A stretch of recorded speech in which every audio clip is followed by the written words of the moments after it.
Hello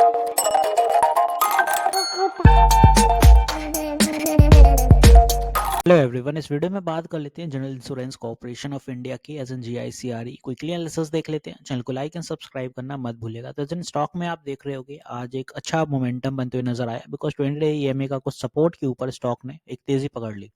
नीचे गया जरूर, but support as it is बहुत स्ट्रॉन्ग रहा है। तो ओवरऑल स्टॉक में जो मोमेंटम था 5 से 6% का मूव रहा, 6 मिलियन का वॉल्यूम रहा और स्टॉक वापस उसी रेंज में आ गया। यहाँ पे अगर आप नोटिस करते हैं तो रिसेंटली कुछ दिनों पहले ये कुछ एक पुल बैक के बाद एकदम से सूट अप हुआ था। यहाँ से धीरे धीरे हर दिन बढ़ता था और यहाँ पे ब्रेकआउट दिया था स्टॉक ने, but breakout as it is sustain तो होना नहीं था। वो इसलिए बिकॉज ओवरबॉट टेरिटरी पे बहुत ज्यादा था आरएसआई, तो वीकनेस देखने को मिली। वापस से स्टॉक में कुछ कूलिंग आई और फिर से स्टॉक सपोर्ट लेने आया 20 डे ईएमए पर ही और इसी रेंज में आ गया। रेंज एज इट इज पहले भी काम कर रही है, मतलब नीचे वाली जो ट्रेंड लाइन अगर आप देखते हैं तो यहाँ सपोर्ट था, सेम यहाँ भी है। इसी तरह से यहाँ रेजिस्टेंस थी, सेम यहाँ भी है। तो भाई यहाँ पे अब बुलिश सेंटीमेंट फिर से दिख रहा है। तो बाय एनी मींस अगर नेक्स्ट सेशन फिर से बुलिश सेंटीमेंट के साथ चलता है तो अपसाइड में टारगेट स्टॉक में 471 से 475 का हर्डल एज इट इज फिर से रहेगा, जो कि आज देखने को मिला है। जब ये सस्टेन होगा तब स्टॉक में कुछ ऊपर के लिए टारगेट शिफ्ट होगा, जो कि आएगा 483। 483 के बाद चैनल के अंदर अंदर के टारगेट की अगर बात करते हैं तो 490। अभी इसके ऊपर के टारगेट तो नहीं निकल रहे। तो स्टॉक अगर मान लीजिए यहाँ से कल और चलता है तो यहाँ तक के टारगेट आएंगे और यहाँ से वो फिर से पुल बैक बना सकता है। तो 456 फिर आएगा, तो इसी जोन में फिर पकड़िएगा, बिकॉज यहीं से सूटअप होगा तो फिर 500 510 के टारगेट, बिकॉज रेंज में चल रहा है और रेंज में अगर पकड़ना है तो भाई सपोर्ट पे हर बार पकड़ो। यहाँ कहीं पकड़ेंगे उतना बेटर रहेगा। पहले भी आप देखें स्टॉक एक इसी तरह की रेंज हर बार ही बनाता था, वो भले ही गिरने वाली हो या उठने वाली हो। नीचे की दिशा जब चला तो भी आप देखो इसी तरह की रेंज बाउंड थी स्टॉक में, ये सेंटीमेंट चलते थे।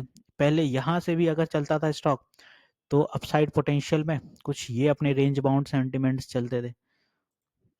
तो जब भी आप स्टॉक को अगर टाइम करेंगे रेंज बाउंड ही करेंगे, वो सबसे बेस्ट होता है। स्टॉक के जो आप देखें फॉर्मेशन बनती है वो इसी टाइप में बनती है, हमेशा सपोर्ट से बाउंस होगा। ये सपोर्ट्स हैं इसके पहले भी, और रेजिस्टेंस में जब भी डाउन ट्रेंड आता है तो ये रेजिस्टेंस फेस करके बार बार नीचे आएगा। अभी अपस्ट्राइड में चल रहा है तो ऐसे ही चलेगा। तो पहले भी कई बार मैंने भी इसमें ट्रेड किया, इसी तरह से ट्रेड किया है। बहुत ईजी लगेगा आपको, कोई अनसर्टेनिटीज के टारगेट मिलेंगे ही नहीं और जो देखिएगा स्पेसिफिक टारगेट से ही गिरता है हर बार, बहुत पिन पॉइंट एक्यूरेसीज रहती हैं इस स्टॉक में। तो ऊपर की दफा यहाँ कहीं आप देखिएगा, यहाँ पे रिजेक्शन जो भी आपको मिलते हुए नजर आए वहां से पुल बैक आता है तो फिर वापस से 460 450 के जोन में ट्रैक करिएगा। बाकी यहाँ पे अगर आपको वॉल्यूम प्रोफाइलिंग भी यूज करना है तो 1 आवर टाइम फ्रेम के अकॉर्डिंग आप वॉल्यूम प्रोफाइलिंग यूज करेंगे तो आपको मिल जाएगा। स्ट्रॉन्ग सपोर्ट अभी 459 ही चल रहा है, जिस जोन पे स्टॉक आज क्लोज होते हुए नजर आया। मतलब यहाँ से बुलिश होगा तो यहीं से होगा, ब्रेकडाउन आगा तो ये एक रेजिस्टेंस का काम करेगा। तो आई होप यहाँ पे जनरल इंश्योरेंस मैंने बहुत अच्छे से क्लियर कर दिया।